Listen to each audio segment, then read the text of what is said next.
Hey guys, welcome back with me again in this channel. On today's tutorial, I'm gonna show you how you can make your slow motion video smoother in CapCut Mobile.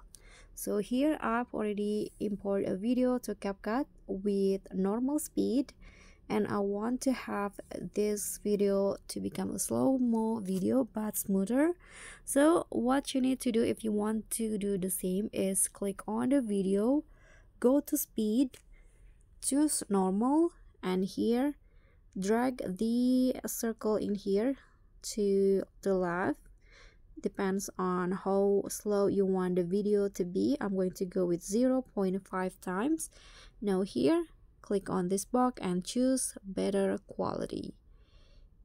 Click on the check icon. Now CapCut will be applying the smooth slow motion. You can just wait until the process is done and you'll have a smooth slow-mo video.